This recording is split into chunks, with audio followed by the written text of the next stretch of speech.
Здравствуйте, уважаемые соотечественники.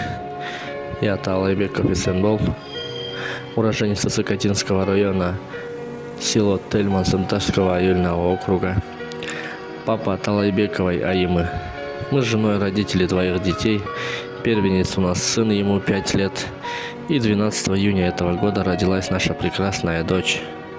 С рождения у нее проявлялась желтуха. Местные врачи рекомендовали нам луч.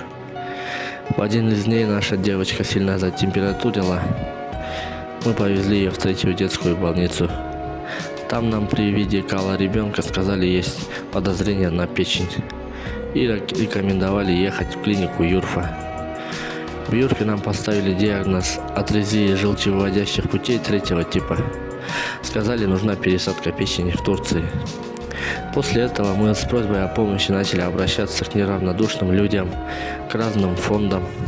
И вот в один из прекрасных дней фонд из Польши откликнулся на наше обращение и согласился нам помочь. Данная процедура обойдется в $50 000. Фонд из Польши готов нам оплатить эту сумму. Но нам также необходима сумма в размере $20 000 на проведение пересадки на 2 людях, на мне и на дочке, так как я являюсь ее донором. Эта сумма необходима нам для перелетов, для проживания, питания, для дальнейшего восстановления. Просим помочь нам в это нелегкое время нашей семье.